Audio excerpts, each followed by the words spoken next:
Maashara almuslimin, katika mambo makubwa yanayoonyesha fadhila za Allah subhanahu wa ta'ala kwa waja wake ni yeye al-Maliku al-Jabbar al-Khallaq al-Razzaq dhul quwwati al-matin subhanahu wa ta'ala, kuwafungulia waja wake milango ya maombi na yeye kuwa tayari kuyakubali maombi yao. Hili ni jambo kubwa na ihsani kubwa kwa mwanadamu,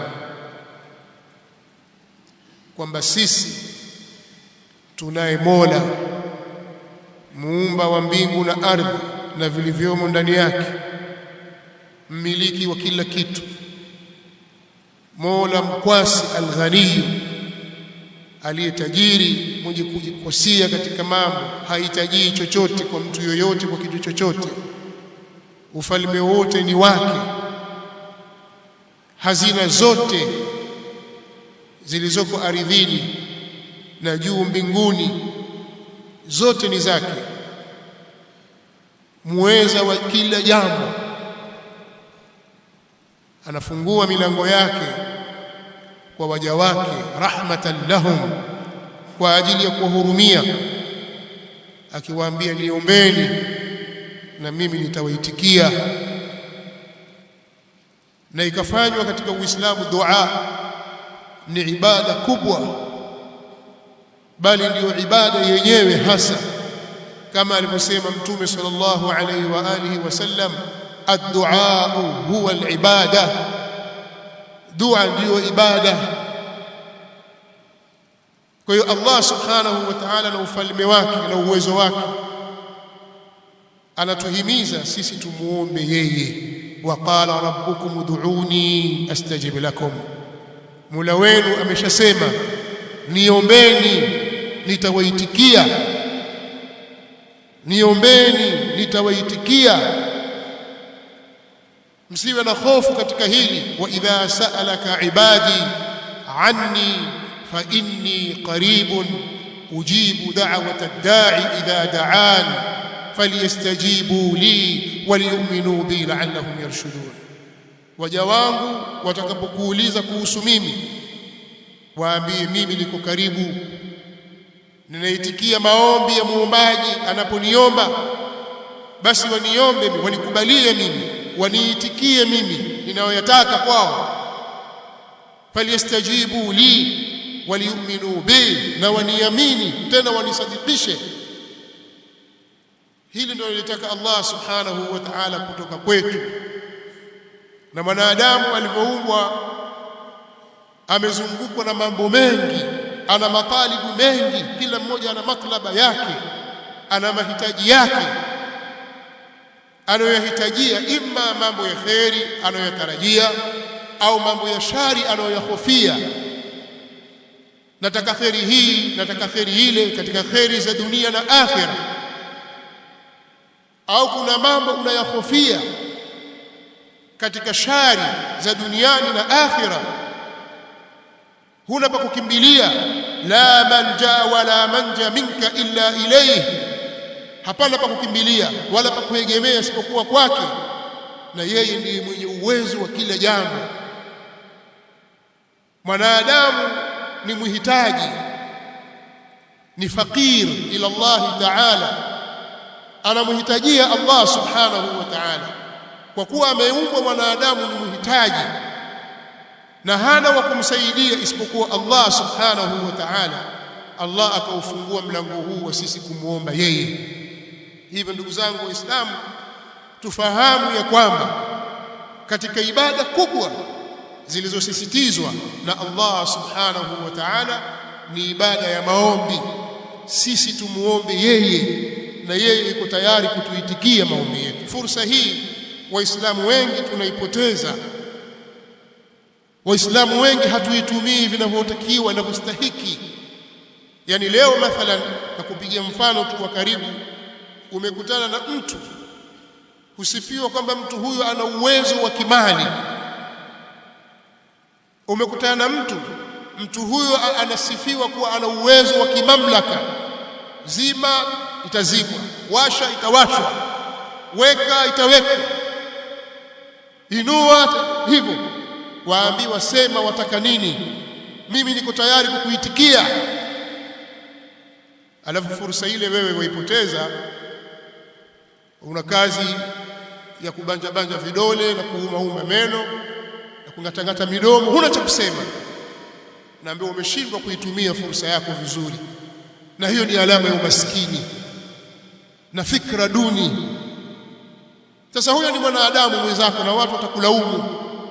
Kuna watu walikuwa fursa mbalimbali na watu wenye uwezo wakaomba vitu vya ovyo, dunia ikawalaumu kwamba wewe fursa uliipata, ungeomba kitu cha maana, wewe waomba kitu fulani na kitu fulani.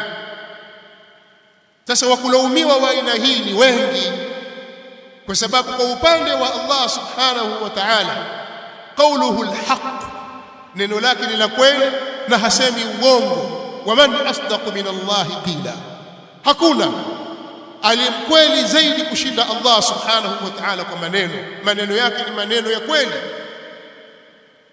na ni maneno ya uadilifu. Ameshatuahidi sisi tumuombe shida zetu na haja zetu, matlaba yetu tunayoyatarajia, tunayoyahofia, tuombe kwa raghba na rahba. Kuna watu wana maradhi, wengine wanauguliwa, wana wagonjwa. Kuna watu wana ufakiri, wana uhitaji wa mali. Kuna watu wana mahitaji mbalimbali, wana hofu juu ya mambo mbalimbali yanayowakabili katika mambo ya kilimwengu, yamewazunguka mambo haya. Hakuna anayeweza kuyatatua mambo hayo isipokuwa Allah subhanahu wa ta'ala. Wamepewa fursa hiyo na Allah subhanahu wa ta'ala, lakini wao hawaitumii. Na ni ibada kubwa, wapata thawabu ukiomba. Ndio maana Allah subhanahu wa ta'ala akasema, ud'u rabbakum tadarruan wa khufya, muombeni Mola wenu kwa unyenyekevu na kwa siri. Kwa nini? Innahu la yuhibbu almu'tadin, hawapendi Allah watu wenye kuvuka mipaka. Hii ni aya katika suratul A'raf. Aya nyingine katika suratul Ghafir, Allah subhanahu wa ta'ala anasema, ud'uuni astajib lakum, niombeni nitawaitikia, kwa maana nitawapa. Alafu akasema, innal ladhina yastakbiruna an ibadati, hakika wale wanaotakabbar wakaacha kuniabudu mimi, kwa sababu dua ni ibada, wakaacha kuniomba mimi, kwa hiyo wameacha kuniabudu kwa dua. Sayadkhuluna jahannama dakhirin, wataingia katika jahannam hali ya kuwa ni madhalili, watakwenda motoni kwa sababu hawakumuomba Allah subhanahu wa ta'ala aliyewapa nafasi ya kumuomba yeye. Na kwa kuwa dua ni ibada, ina adabu zake, namna ya kuiendea ibada hii. Tutazieleza adabu hizi na taratibu hizi katika khutba yetu ya pili insha Allah. Nas'alullah lana wa lakum at-tawfiq was-sadad. الحمد لله حمدا كثيرا طيبا مباركا فيه، ملء السماوات وملء الأرض وملء ما بينهما وملء ما شئت من شيء بعد. أهل الثناء والمجد، أحق ما قال العبد وكلنا لك عبد. اللهم لا مانع لما أعطيت ولا معطي لما منعت ولا ينفع ذا الجد منك الجد. سبحانك اللهم لا علم لنا إلا ما علمتنا إنك أنت العليم الحكيم. والصلاة والسلام الأتمان الأكملان على البشير النذير والسراج المنير، نبينا محمد وعلى آله وصحابته أجمعين.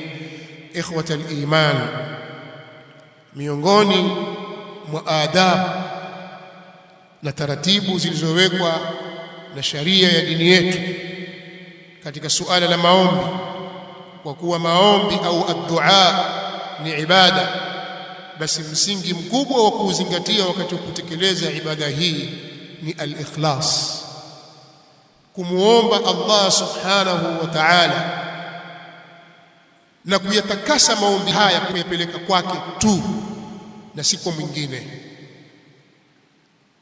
Maombi yako muombe Allah subhanahu wa ta'ala direct, moja kwa moja, usimuombe mwingine yoyote wala kupitia kwa yoyote. Usimfananishe Allah na wenye nafasi katika ulimwengu za kimali, kiuchumi au nafasi nyingine zozote, kwamba wewe huwezi kufika kwake ila kwa njia ya fulani mpaka upelekwe na fulani. Usimfananishe Allah subhanahu wa ta'ala katika mlango huu na yoyote, maadamu ni ibada hii ielekeze kwake yeye peke yake. Hiyo ndio amri ya Allah, wama umiru illa liya'budu Allah mukhlisina lahu ad-din hunafa wa yuqimu as-salah wa yu'tu az-zakah wa dhalika dinul qayyimah. Wama umiru illa liya'budu Allah mukhlisina lahu ad-din, watu hawakuamrishwa isipokuwa wamwabudu Allah hali ya kumtakasia yeye ibada, maombi, dini ya Allah subhanahu wa ta'ala iwe kwa ikhlas. Na miongoni mwa hayo ni kumuomba Allah subhanahu wa ta'ala peke yake. Na ndio maana Allah subhanahu wa ta'ala akaufunga mlango wa kuyapeleka maombi kwa mwingine asiyekuwa yeye, akisema innal ladhina tad'una min dunillah ibadun amthalukum, hakika wale mnaowaomba kinyume na Allah subhanahu wa ta'ala ni waja viumbe mfano wenu. Wale mnaowaomba kinyume na Allah mkapeleka maombi yenu kwenye mambo ambayo hakuna anayeweza kuyatekeleza mambo ila yeye, hao mnaowaomba ni waja, ni viumbe mfano wenu. Ibadun amthalukum fad'uuhum falyastajibu lakum. Ibadun amthalukum, ni waja mfano wenu. Kwa hiyo Allah anasema haya basi, simeamua kuwaomba, waombeni alafu waitikie, waombeni alafu wakubalie maombi. Fad'uuhum falyastajibu lakum in kuntum sadiqin, kama nyinyi ni wa kweli basi waombeni wawasaidie hao. Sio taka hidayah, uongofu, haya waombe hao wengine asiyekuwa Allah. Sio taka kusalimika wewe na moto wa Allah subhanahu, hao waombe hao wengine wakusalimishe na huo moto. Sio taka kukingwa na adhabu ya kabri wewe, haya waombe hao wengine wanaona kwamba wafaa kuombwa. Wewe si una shida, wewe ni tasa, huzai, hujajaliwa mtoto, wewe fakiri, haya muombe huyo mwingine unaona kwamba afaa kuombwa, kama nyinyi ni wa kweli.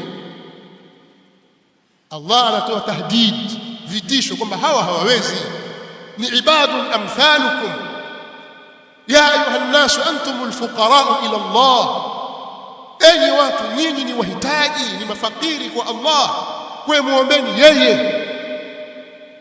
Ndio maana tukasema lazima ikhlas katika maombi.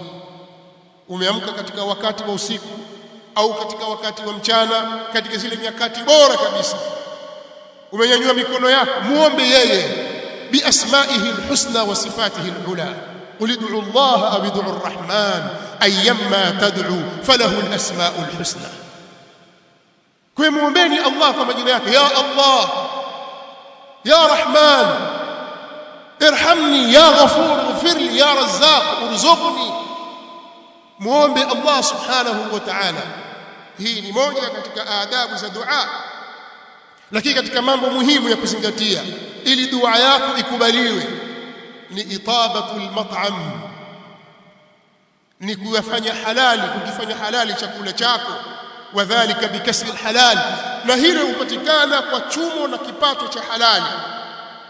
Kwa hadithi ya Mtume sallallahu alayhi wa alihi wasallam, hadithi ya Abi Hurairah radhiyallahu ta'ala anhu, akhrajahu Muslim wa ghayruhu, ameitaja Imam Muslim na wengine. Mtume sallallahu alayhi wasallam anasema inna Allaha tayyibun la yaqbalu illa tayyiba, Allah ni mzuri, hakubali isipokuwa kilichokuwa kizuri.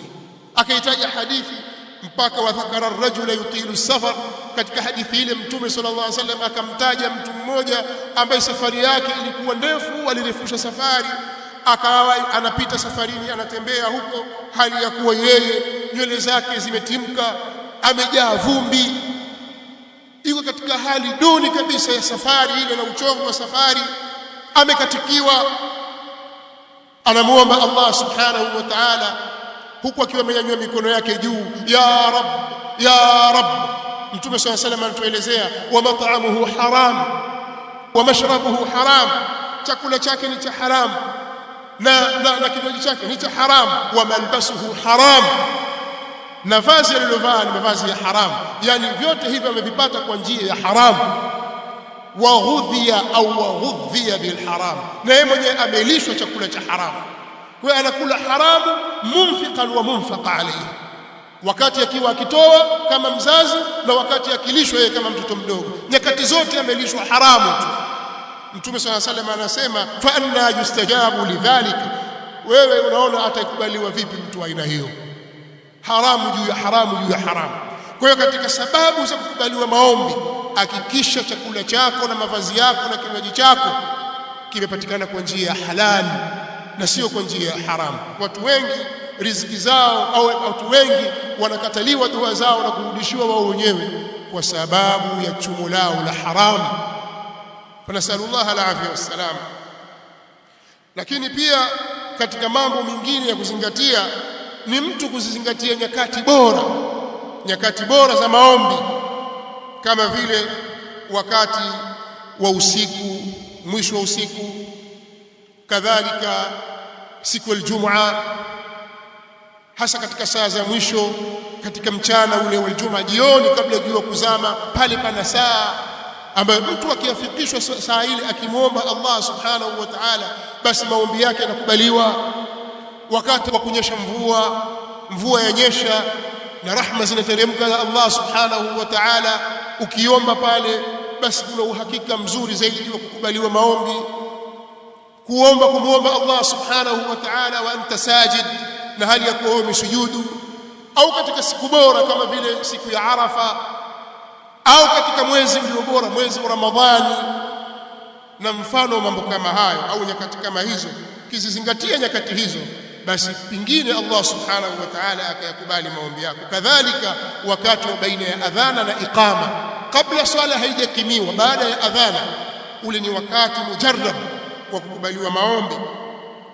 Kadhalika ukaomba na hali ya kuwa wewe moyo wako kuhadhir, wajua unachokiomba, si kwamba sababu dua umehifadhi siku zote, rabbana atina fid dunya hasana, huku mikono yako umeipakata kwenye mapaja yako, hunyanyui mikono. Nyanyua mikono yako, iweke mbele ya kifua chako hapa, sio weke mikono kama ukitaka nipe, usipotaka basi. Yani huna shida, rabbana atina fid dunya hasana, wala hauko, moyo wako haupo.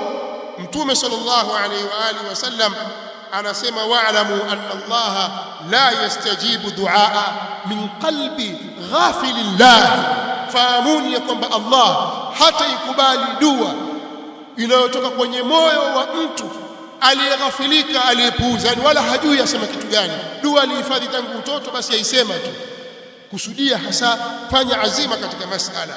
Kadhalika usione haraka kwamba mimi bwana nimeomba lakini sijakubaliwa mpaka leo. Adamul istijal. Mtume sallallahu alaihi wasallam anasema, yustajabu li ahadikum ma lam ya'jal, atakubaliwa maombi mmoja wenu muda wa kuwa hajaona haraka, hajaona kuchelewa, akawa yeye anavumilia juu ya maombi yake. Kwa sababu gani? Kwa sababu katika maombi Mtume sallallahu alaihi wa alihi wasallam anatuambia kuna mambo matatu.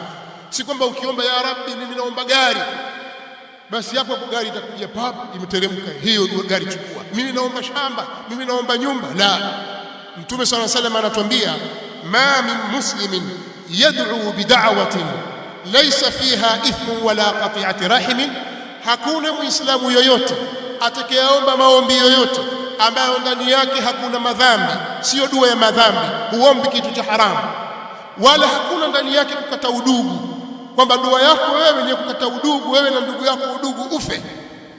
Dua hiyo haina jambo hilo. Waomba dua nzuri, illa a'tahu Allahu biha ihda thalath, isipokuwa Allah atampa kwa dua hiyo moja mambo matatu. Dua unayoomba utapata moja mambo matatu maadamu imetimiza masharti yake na vigezo vyake. Jambo la kwanza asema, imma yuajila lahu da'wata, imma akamfanyia haraka maombi yako ukajibiwa pale pale. Umeomba kitu fulani ukapewa, hii ni moja. Jambo la pili, wa imma an yudakhiraha lahu fil akhirah, imma Allah akamwekea akiba yeye akhirah. Wewe si umeomba dunia, nataka mali, mali hatukupi wewe, jaza yako utaipata akhirah. Wewe tukikupa mali utakufuru wewe hutaswali, wewe hutakuwa mtu mwema. Aidha ashakujua umeomba, ya Rabbi, mimi hali nilionayo hii shida na njaa. Wewe ukishiba wewe utakuwa na taabu, kashakujua Mola wako. Kwa sikupi, ya Rabbi afi, ukiwa na nguvu wewe utafanya mambo mabaya wewe. Kwa hiyo Allah anakupondolea ile dua yako, badala ya kukupa dunia akupa akhira. Miongoni mwa faida za dua. Faida ya tatu, wa imma an yasrifa anhu min as-su'i mithlaha, na imma kumpondoshea yeye, kumuondolea jambo baya mfano wake. Kuna jambo kubwa baya linakuja mbele yako, likuwa likukute wewe omba mambo mazuri, hujui kwamba kuna jambo baya mbele linakuja. Sasa ukasana waomba, ya Rabbi nataka hiki na hiki na kile, ya Rabbi niwafikishe mimi safari hii, mimi niende mimi. Allah anakuambia wewe huendi huko unakokwenda, wewe ni kubaya kwako, na kuondoshia jambo hili. Kwa hiyo ukaona mbona mimi nimeomba sikupewa? Kuna jambo baya wewe umeondolewa.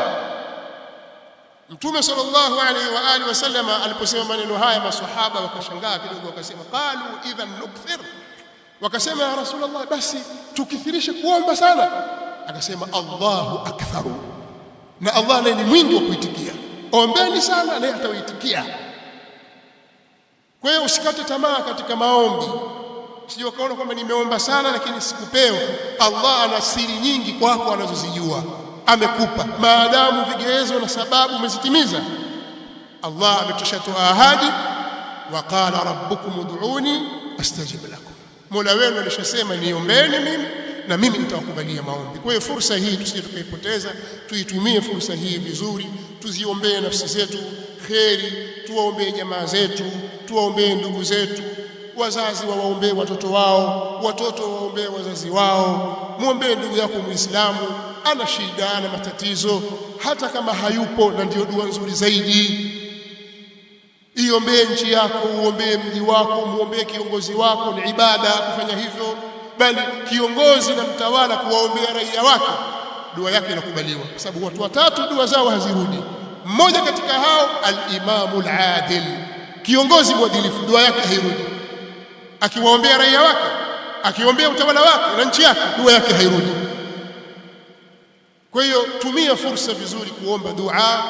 Iombee nafsi yako, ombee na Waislamu wote, na wazazi na jamaa na marafiki na Waislamu wote. Allahumma inna nas'aluka ridhaka wal janna wa na'udhu bika min sakhatika wan nar. اللهم إنا نسألك رضاك والجنة ونعوذ بك من سخطك والنار. اللهم انصر الإسلام والمسلمين، اللهم انصر المستضعفين من المسلمين في كل مكان، اللهم انصرهم على عدوك وعدوهم يا رب العالمين. اللهم انصر إخواننا المستضعفين في فلسطين، اللهم انصر إخواننا المستضعفين في كل مكان، انصرهم على عدوك وعدوهم يا رب العالمين يا عزيز يا غفار. اللهم من أراد بنا وبالمسلمين سوءا فأشغله في نفسه واجعل تدبيره في تدميره يا سميع الدعاء. اللهم من أراد بنا وبالمسلمين سوءا فأشغله في نفسه واجعل تدبيره في تدبيره يا سميع الدعاء. اللهم آمنا في أوطاننا وأصلح أئمتنا وولاة أمورنا. اللهم آمنا في أوطاننا وأصلح أئمتنا وولاة أمورنا يا رب العالمين برحمتك يا أرحم الراحمين.